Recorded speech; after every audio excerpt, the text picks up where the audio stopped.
오늘 우리에게 주신 하나님의 말씀은 구약성경 창세기 3장 8절에서 9절까지의 말씀이 되겠습니다. 제가 가진 성경은 구약성경 3면에 기록되어 있습니다. 구약성경 3면에 기록된 창세기 3장 8절에서 9절까지의 말씀입니다. 이 기록된 계시의 말씀을 봉독하는 중에 살아계신 하나님의 음성을 모두 다 함께 들으실 수 있기를 바랍니다. 하나님의 말씀입니다. 그들이 그날 바람이 불 때 동산에 거니시는 여호와 하나님의 소리를 듣고 아담과 그의 아내가 여호와 하나님의 낯을 피하여 동산 나무 사이에 숨은지라. 여호와 하나님이 아담을 부르시며 그에게 이르시되 내가 어디 있느냐. 아멘. 정신의학 분야의 개척자인 칼 융이 체험했던 이야기를 전해드리겠습니다. 어느 종교인이 융을 찾아와 도움을 청했습니다. 선생님, 전 하루에 14시간씩 일하면서 정서적으로 매우 곤비한 상태에 시달리고 있습니다. 융은 그에게 하루 8시간만 일하고 저녁에는 서재에서 홀로 시간을 보내라고 조언을 했습니다. 그는 융의 말대로 했습니다. 하루 8시간만 일하고 귀가하여 서재로 돌아가 쇼팽의 곡을 연주하거나 헤르멘 헤스의 소설을 읽었습니다. 그 다음 날은 토마스 만의 소설을 읽었고 모차르트의 곡을 연주했습니다. 사흘째 되는 날 그는 다시 융을 찾아왔습니다. 그리고 조금도 나아진 것이 없다고 불만을 토로했습니다. 그의 말을 듣고 융이 대답했습니다. 제 말을 잘못 알아들으신 것 같습니다. 헤르멘 헤세나 토마스 한, 모차르트, 쇼팽과 시간을 보내는 것이 아니었습니다. 당신 자신과 함께 고독한 시간을 가지라고 말씀드린 것입니다. 그러자 종교인이 대답했습니다. 그래요? 그렇다면 그건 정말 최악의 시간이며 최악의 동반자일 것입니다. 융이 말했습니다. 당신은 바로 그런 당신 자신으로 하루에 14시간씩이나 사람을 괴롭히고 살지 않았습니까? 깊이 생각해 보시기 바랍니다. 성도 여러분, 나는 누구입니까? 나는 어떤 존재의식을 가지고 오늘을 살아가십니까? 나는 어떤 정체성에 이끌려 하루하루를 살아가십니까? 만약 우리가 참으로 의미 있는 인생을 살기를 원하고 복된 인생을 살기를 소원한다면 먼저 자신의 정체성을 분명히 알아야 합니다. 내가 누구인지, 어떤 가치관을 가지고 오늘 살아가는지, 어떤 인생의 목적을 가지고 살아가는지를 분명히 알아야 될 것입니다. 철학자 소크라테스의 유명한 선언이 있습니다. 너 자신을 알라. 너 자신을 알라. 이건 철학 전체의 명제입니다. 인간이 무엇이냐? 그걸 묻는 질문입니다. 너 자신을 알라. 무슨 뜻입니까? 내가 무엇을 아는지를 알며 무엇을 모르는지를 분명히 알아야 합니다. 더 나아가 내가 무엇을 할 수 있는지를 알며 무엇을 할 수 없는지를 분별하여 알아야 합니다. 그리고 나는 누구인지를 알아야 합니다.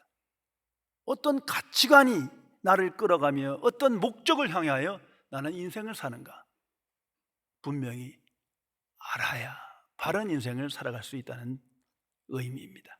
성도 여러분, 행위가 아닙니다. 행위의 관점에서 나 자신을, 사람을 평가해서는 안 됩니다. 존재입니다. 바른 존재의식이 먼저입니다.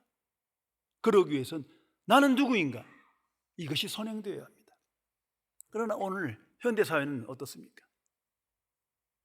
모두가 무엇을 하느냐에 초점이 있는 거예요. 행위의 관점에서 모든 걸 규정하고자 합니다. 내가 무엇을 했고 행하는 것으로 자신을 규정해요. 또한 타인도 그가 무엇을 행했느냐 하느냐로 규정하고자 합니다. 이건 참으로 잘못된 방식입니다. 그러나 여기에 익숙해져 있어요. 잘못된 인생을 살아갈 수밖에 없습니다. 그래서 많은 일을 하기를 애쓰고 보다 더 큰 일을 하기를 소원합니다. 좋은 직업을 갖기를 추구하고 그 결과 많은 소유를 소원하는 거예요. 그리고 그 행위의 결과로 존재를 규정합니다. 참으로 어리석은 인생입니다.만 세상의 관점 사고방식은 이와 같습니다. 간단히 생각해 보세요. 출세하고 성공하고 많은 소유를 가지면 뭔가 다른 존재의식을 가져요. 굉장히 훌륭한 사람이고 그럴듯하게 생각하고 판단하는 거예요. 이거 얼마나 어리석습니까? 그게 별개의 문제인데, 또한 그런 것을 이루지 못할 때 스스로 자존감 낮게, 그리고 타인을 향하여 비난과 비판을 서슴지 않습니다. 어리석은 인생입니다. 지나치게 야하고 선정적인 의상과 몸짓으로 톱스타로 떠오른 여자 연예인을 두고 한 보수적인 정치인이 공개적으로 한마디를 했습니다. 분명히 이 세상을 타락시키려고 악마가 보낸 여자일 겁니다. 다음날 그 여자로부터 짧은 이메일을 받았답니다. 왜 이러세요? 같은 동료끼리. 내가 누구인지를 모르면 남도 잘못 판단하는 거예요. 내가 누구인지를 분명히 알아야 겸손하게 진실하게 오늘을 살아가게 됩니다. 그렇지 못하면 쉽게 남을 비난하고 정죄하며 비판 속에 살아가게 되는 것입니다. 성도 여러분, 인간은 오직 창조주 하나님 앞에서만 내가 누구인지를, 나의 정체성을 발견하고 깨달을 수 있는 것입니다.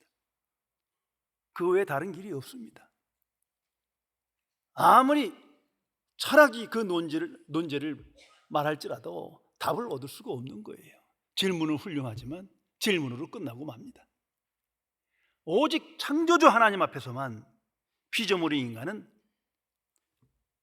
바른 정체성을 가질 수 있습니다. 그러므로 하나님의 은혜를 알고 하나님의 사랑을 깨닫고서야 내가 어떤 존재인지를 알게 됩니다. 하나님과 바른 관계를 맺었다는 것은 바로 그것을 의미합니다. 하나님의 은혜와 사랑 안에서 깨달음을 얻어 바른 정체의식을 가지고 오직 하나님께 영광 돌리는 인생을 살아가게 되는 것입니다. 그러므로 거듭남, 중생, 그것보다 중요한 건 없습니다. 거듭난 그리스도인이 되어야만 하나님의 은혜와 사랑을 체험하고 그 안에서 깨달음을 얻고 내가 누구인지를 알며 바른 정체의식을 갖고 살아가게 됩니다. 그런데 그렇지 못하면 한낱 종교인이요, 철학 사상을 따르며 많은 지식에 이끌려 살아갈 뿐입니다. 거듭난 새 사람이 되어야만 진정 내가 누구인지를 알며 하나님의 은혜의 증인으로 오늘을 살아가게 되는 것입니다. 오늘 성경 안에 내가 어디에 있느냐? Where are you? 아담아, 내가 어디 있냐? 라는 하나님의 말씀이 기록되어 있습니다. 내가 어디 있느냐? 모든 하나님의 자녀에게 내게 주신 하나님의 말씀입니다. 지금 하나님께서 아담이 어디든지 몰라서 묻는 게 아니시잖아요. 지금 장소를 묻는 게 아니에요. 존재를 묻는 거예요. 어떤 마음으로 살아가는가? 어떤 가치관을 가지고 스스로 어떤 정체성을 가지고 어떤 목적을 가지고 살아가느냐? 그것을 질문하고 계십니다. 이 사건 속에서 깊이 생각해 보시기 바랍니다. 전지전능하신 하나님, 창조주 하나님께서 지금 그것을 몰라서 질문하시겠습니까? 그래서 그것을 성경에 기록하셨겠습니까? 그거 아니잖아요. 이미 알고 계세요. 그 상태를, 중심을 보고 계세요. 그러나 질문하십니다. 그 이유가 뭡니까? 스스로 깨닫게 하기 위해서. 이게 하나님의 방식이에요. 인격적인 하나님의 뜻이요 방식입니다. 성경 전체는 하나님의 역사는 이렇게 나타납니다. 그래서 믿음으로 그 방식을 따라 하나님의 의도를, 마음을, 뜻을 분별할 수 있는 겁니다. 스스로 깨닫게 하기 위하여 오늘도 하나님께서 내게 물으십니다. 내가 어디에 있느냐? 그리고 하나님은 모든 인간이 이 질문에 정직하게, 진실하게 대답하기를 원하십니다. 그걸 기뻐하십니다. 성도 여러분, 나는 하나님의 말씀에 정직하게, 진실하게 응답하며 오늘을 살아가십니까? 주께서 내게 물으십니다. 내가 누구냐? 깊이 생각해야 할 것입니다. 그러나 불행하게도 아담과 하와는 최초의 인간임에도 불구하고 하나님 앞에 정직하지 못했고 진실하지 못했습니다. 그 결과 성경 말씀에 나타난 대로 두려움에 사로잡혀 여호와의 낯을 피하여 숨었습니다. 그리고 남의 탓을 합니다. 그리고 잘못된 대답을 하는 것이 이 창세기 3장에 자세히 기록되어 있습니다. 자, 여기서 멈추고 생각해 보세요. 왜 이런 상태에 이르게 된 겁니까?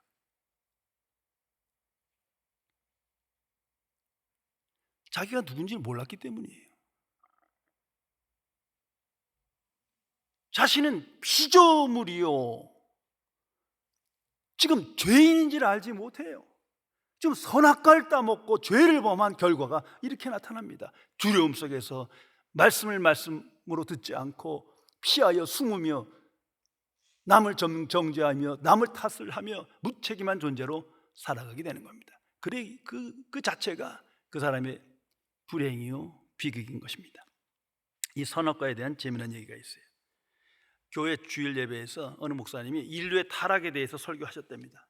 에덴 동산에서 하와가 하나님과 같이 될 수 있다는 뱀의 유혹에 빠져서, 이 사탄의 유혹에 빠져서 선악과를 따먹었기 때문에 인류에게 죄가 들어왔다, 죄의 권세가 들어오기 시작한 거다, 그것을 말씀하셨어요. 그러자 아내에게 억지로 다니며 교회에 나온 남편이 투덜대며 이렇게 말했답니다. 멍청하긴, 가을이 되어 선악과가 땅에 떨어지면 그때 주워 먹으면 되는데 뭘 이렇게 조급해서 따먹어갖고 한심한 인생을 살아가노?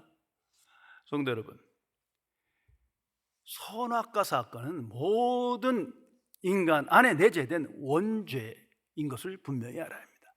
자, 다시 한번 생각해 보세요. 에덴 동산, 이건 낙원이에요. 성경 일부 상상해 보세요. 이건 낙원이에요. 인간이 만든 것이 아니에요. 하나님께서 인간을 지으시기 전에 미리 준비하신 거예요. 선물로 주신 거예요. 한마디로 유토피아예요. 그러니까 하나님의 뜻은 하나님의 형상을 가진 인간이 그 낙원에서, 유토피아에서 행복하게 살기를 원하신 거예요. 분명히 알아야 합니다. 그리고 그 가운데 생명의 나무라는 선악과를 하나 두신 거예요. 그리고 이것을 따먹지 마라. 이것을 네가 먹는 날에는 반드시 죽으리라 엄중하게 말씀하셨습니다. 자, 이 사건을 다시 재해석해 보세요. 모든 걸 주셨습니다. 인간이 행복하게 살아갈 수 있을 모든 조건을, 환경을 충분히 낙원으로 만들어 주신 거예요. 그러나 단 하나, 그 비교를 해보세요. 이게 1대 만인지 1대 100만인지 단 하나, 선악과는 따먹지 마라. 이건 하나님과 인간의 경계의 언약의 약속이에요. 그걸 바라보며 모든 것을 주신 하나님을 찬양하라는 것이죠. 내가 만든 것이 아니다. 하나님이 준비하신 낙원인 거예요. 그 경계로 선악과를 따먹지 마라. 단 하나를 제외시켰습니다. 그런데 주신 복은 누리지도 못하고 거기에 집착해서 그거 따먹는 놈, 이게 한심한 거 아닙니까? 어떻게 보면 우리 안에 그 마음이 있어요. 하나님이 주신 은혜, 하나님이 주신 모든 신령한 복을 누리지도 못한 채 이루지 못할 소원에 집착하며 나의 뜻에 끌려서 험악한 인생을 살아가지 않습니까? 중요한 건 아담과 하와가 불순종합니다. 사탄의 유혹에 빠져서 하나님과 같이 될 수 있다는 그런 자아성취의 그 꾀임에 빠져서 불순종하여 선악과를 따먹고 죄를 짓게 됩니다. 그것이 원죄인 거예요. 하나님께 불순종했다. 원죄예요. 우리 모두 안에 있는 그것을 계시적으로 나타내 주신 것입니다. 그 원죄로 말미암아 하나님과 분리된 겁니다. 거기로부터 불행과 비극이 시작됩니다. 우리는 다시 질문합니다. 왜 이런 상태에 이르게 되는가? 왜 원죄를 지을 수밖에 없는 건가? 자기가 누군지는 몰랐어요. 난 피조물이요, 하나님은 창조주세요. 그걸 망각한 거예요. 그러다 보니 하나님과 분리되었고 잘못된 정체의식 속에 하나님과 같이 되고자 하는 이 거짓된 욕망에 끌려서 이기적인 탐심에 이끌려 하나님께 불순종하게 됩니다. 하나님을 경외하지 못하고 불신앙을 가졌기에 불순종하여 죄를 범합니다. 우리 안에 항상 나타나는 보편적인 죄인 겁니다. 그 사건이 계시적으로 에덴 동산에 일어난 겁니다. 죄의 결과는 하나님과 분리되는 겁니다. 하나님을 하나님 되게 하지 못합니다. 그 순간 자신의 정체성을 잃어버려요. 잃어버렸다는 사실도 알지 못해요. 그리고 영적 분별력과 판별력이 없어요. 그게 아담과 하와 이 사건 특유에서 그대로 나타납니다. 그 결과는 두려움이에요. 이 모든 것을 주신 하나님을 기뻐하고 찬양했는데 이 두려워요. 왜? 말씀을 어겼기 때문에. 죄의 심판이 두려운 거예요. 이런 실존적 의식 속에 불안과 초조, 염려와 근심 속에 살아가게 됩니다. 그러고 나면 결국 소유 중심의 삶에 매이게 됩니다. 그 소유가 내 꿈을 이루는 것이 나를 행복하게, 나를 평안하게 생각한다고 착각하는 거예요. 잘못된 인생일 뿐입니다. 성도 여러분, 이러한 인간에게, 불순종의 자녀에게 하나님께서 찾아오시는 사건이 오늘 본문의 핵심입니다.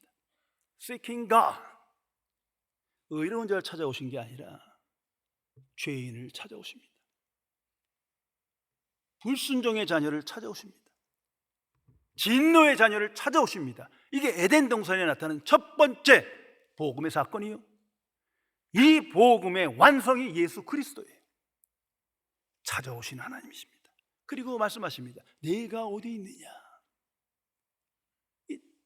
첫 말씀이에요. 내가 어디에 있느냐? 내가 지금 누구냐? 왜 이렇게 살아가느냐? 인생의 목적이 어디 있으며 가치관이 어디 있느냐? 무엇을 소망하며 너는 살아가느냐? 내가 어디 있느냐? 주께서 오늘도 물으십니다. 그 질문 속엔 하나님의 사랑과 긍휼이 가득 차 있는 거예요. 생각해 보세요. 분명 그 선악과를 따먹으면 반드시 죽으리라 말씀하셨습니다. 하나님의 말씀은 사건으로 반드시 성취됩니다. 이제 그들은 심판의 대상이에요. 진노의 대상이에요. 불신앙의 자녀예요. 그 모든 걸 아시고도 사랑의 마음으로, 긍휼의 마음으로 찾아오시는 거예요. 그리고 말씀하시는 거예요. 왜? 새로운 기회를 주시기 위하여, 새로운 은총적 기회를 주시기 위하여, 제2의 인생을 살게 하기 위하여 주께서 찾아와서 말씀하셨고 오늘도 말씀하십니다. 내가 어디 있느냐? 이 사건의 최종적 정점이 예수 그리스도의 성육신 사건입니다. 예수님께서, 하나님이신 예수님께서 세상으로 찾아오십니다. 뭐가 답답해서 찾아오시는 겁니까? 노아의 홍수처럼 죄를 심판하고 다시 인류를 재건하면 되는 건데 그리하지 아니하시고 하나님께서 아담과 하와를 불쌍히 여기듯이 주의 종이 된 인류를 불쌍히 여기시어 끝까지 사랑하시며 직접 찾아오십니다. 말로만 하신 것이 아니라 직접 찾아오십니다. 육신으로 찾아오십니다. 고난받으시고 십자가에 지십니다. 이 복음은 이미 에덴 동산에서부터 시작된 것입니다. 이 모든 것이 하나님의 경륜입니다. 죄인에게 바른 정체성을 갖게 하기 위해서, 내가 누구인지를 알게 하기 위해서, 복을 주시기 위해서, 의미 있는 인생을 살게 하기 위해서 찾아와서 말씀하십니다. 내가 어디에 있느냐. 오늘 성경 상황을 좀 더 깊이 들여다보면 하나님께서 이미 그 행간에 충분히 스스로 생각하게끔, 깨닫게끔 기회를 주십니다. 먼저는 그날 바람이 불매. 무슨 말입니까? 선악과 따먹은 지 시간은 오래됐어요. 충분한 시간을 주셨어요. 무엇이 잘못됐고 무엇을 고쳐야 하는지 스스로 생각할 수 있는 깨달음의 시간을, 은총의 시간을 주신 겁니다. 더 나아가서 거니시는 하나님의 소리를 그들이 들었습니다. 다시 말해서 하나님의 임재에 대한 체험을 하게 된 거예요. 스스로 분별할 수 있는 시간을 또 주십니다. 그리고 아담아 네가 어디 있느냐 물으십니다. 직접 말씀하심으로 새로운 기회를 주십니다. 그러나 그들은 듣지 못한 자인 것처럼 숨어버립니다.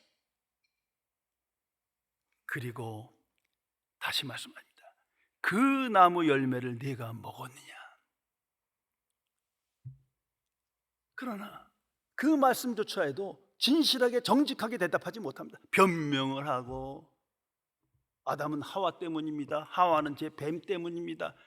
아주 놀고들이 있어요. 자기가 무슨 짓 한지를 몰라요. 왜? 자기 정체성을 잃어버렸기 때문이에요. 결국 에덴, 낙원에서 쫓겨납니다. 성도 여러분, 이게 마땅하지 않습니까? 이것이 인류 역사라는 생각을 해야 합니다. 이건 계시적인 말씀이에요.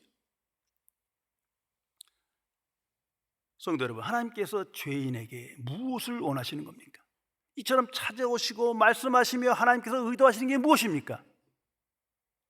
하나님의 관점으로 생각해 보세요. 하나님이 바라시는 건 오직 하나예요. 내가 누구이냐? 바른 정체성을 가지고 살라는 거예요. 그걸 스스로 깨닫고 하나님께 돌아오기를 기뻐하시는 겁니다. 그래서 물으신 겁니다. 네가 누구냐? 어떤 마음을 가지고, 어떤 소원을 가지고, 어떤 가치관을 가지고, 어떤 목적에 이끌려 오늘을 살아가느냐? 질문하십니다. 바른 정체성을 갖기 위해서는 두 가지가 절대적으로 선행되어야 합니다. 이건 성경 전체의 주제예요. 복음 진리의 말씀입니다. 먼저는 회개입니다. 하나님께서 지금 아담과 하와에게, 죄인에게 이걸 원하시는 거예요. 내가 어디에 있느냐? 그런데 그들은 회개하지 않습니다. 하나님 앞에 정직하지 못한 거예요. 이미 다 아시는 하나님 앞에서도 진실하게 회개하지 못해요. 그래서 낙원에서 쫓겨나는 거예요. 이거 마땅한 거 아닙니까? 그 결과 두려움 속에서, 어둠 속에 살며 불평하며 낙담하며 잘못된 인생을 살아갈 수밖에 없는 겁니다. 그러나 성경 전체에서 볼 때 드라마틱한 인물이 하나가 있어요. 그게 다윗이에요. 성경 전체에 800번이나 이름이 나옵니다. 가장 많은 이름이 나와요. 우리 다윗 하면 먼저 기억하는 게 있죠.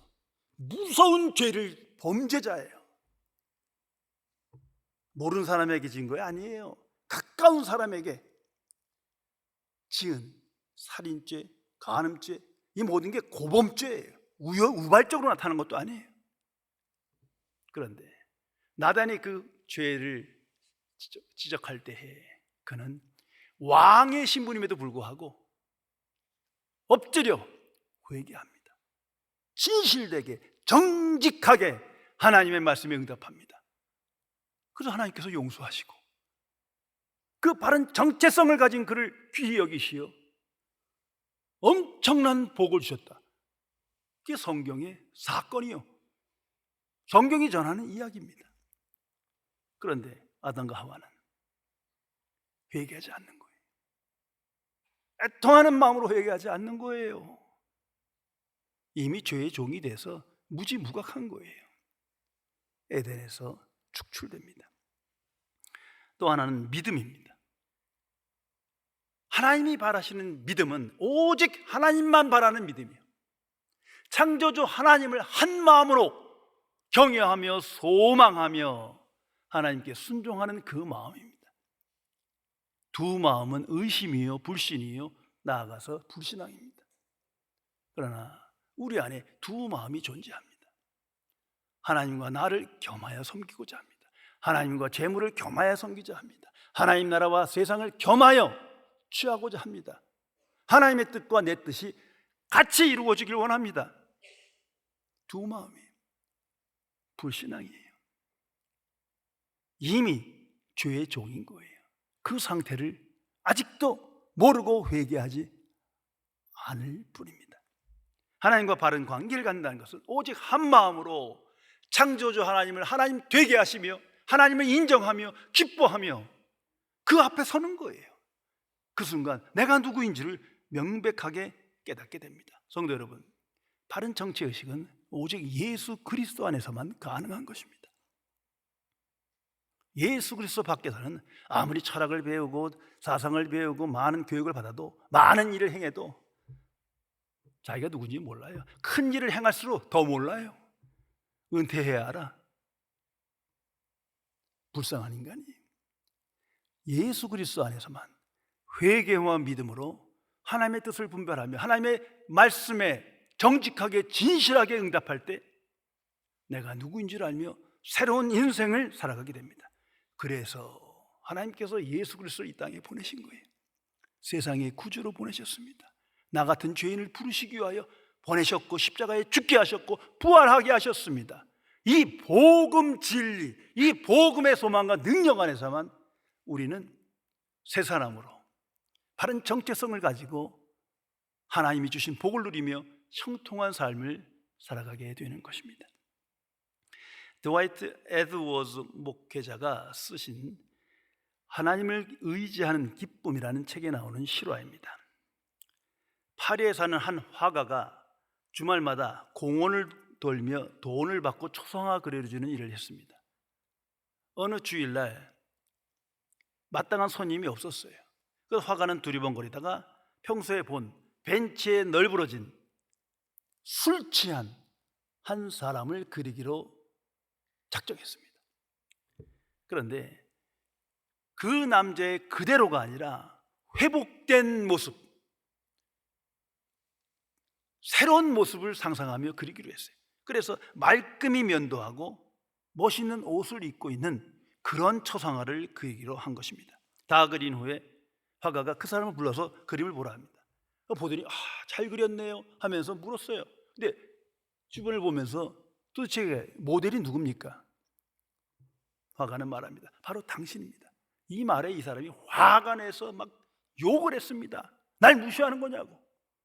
근데 가만히 초상화 얼굴을 보니까 자기야. 그 얼굴은 분명 자기인 거예요.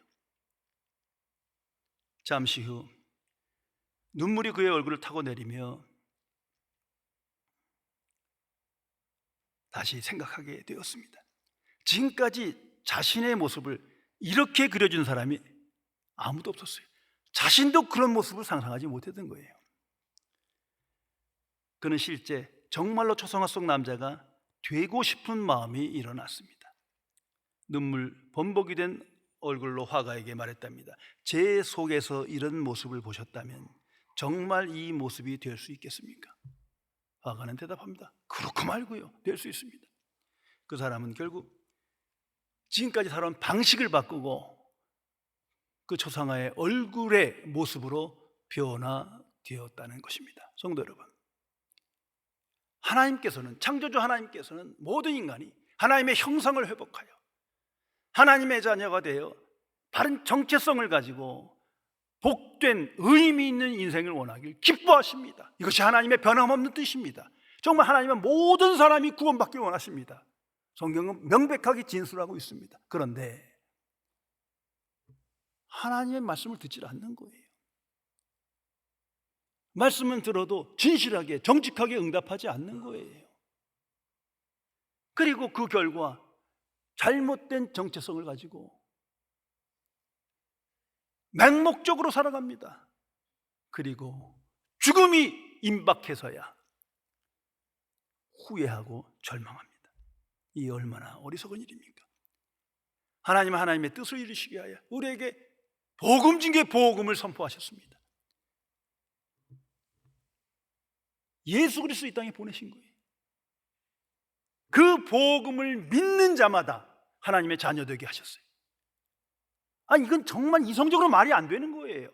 그러나 하나님의 은혜 안에서는 하나님의 뜻이 이루어진 거예요. 오직 하나님의 은혜로, 믿음으로 말미암아 하나님 자녀 되어 복을 주시겠다는 거예요. 그런데 믿질 않아요.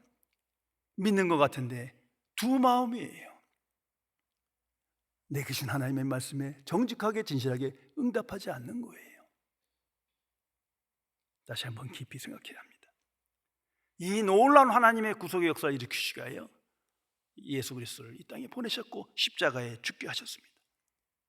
이제 그 이름을 믿는 자마다 그 안에서 우리는 회개와 믿음으로 날마다 변화된 인생을 살아갑니다. 이제는 하나님의 말씀을 묵상하고 그 말씀 앞에 정직하게 진실되게 응답하며 내가 누구인지를 알며 나야말로 미천한 죄인이여 하나님의 은혜 없이는 아무것도 아닌 존재임을 고백하며 하나님만을 소망하며 하나님께로 나아가는 인생을 살아가게 됩니다. 오늘도 하나님께서 하나님의 자녀를 부르십니다.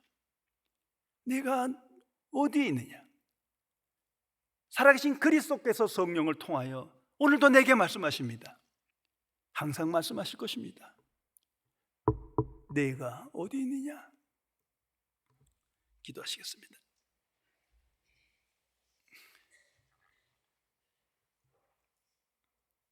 창조주이시며 거룩하신 하나님 아버지, 이 어두운 세상에 미천한 죄인을 위하여 성자 하나님을 세상의 구주로 보내시고 십자가에 죽게 하시어 그 이름을 믿는 자마다 하나님의 자녀되는 권세를 주시어 이제는 구별된 인생을 살며 새로운 정체성을 가지고 승리의 삶을 살게 해주심을 진심으로 감사드립니다. 그러나 아직도 하나님의 위대한 복음과 구원의 역사를 듣기를 거부하며 듣기는 들으나 세속화된 신앙 속에 살아가며 하나님의 말씀에 진실되게 정직하게 응답하지 못하여 하나님이 주시는 복을 누리지도 못한 채 이루지 못한 소원에 집착하며 세상 중심의 삶에서 벗어나지 못하는 어리석은 죄인들을 불쌍히 여겨 주옵소서. 보혜사 성령이시여, 주께서 부르신 하나님의 자녀 그 마음의 중심에, 그 마음속에 깊이 내가 어디에 있느냐 이 말씀이 새겨지게 하시고 날마다 이 말씀을 묵상함으로 온전한 바른 정체성을 회복하여 오직 하나님께 영광 돌리는 형통한 삶을 살아갈 수 있도록 지켜 주옵소서. 우리 주 예수 그리스도의 이름으로 간절히 기도드리옵나이다.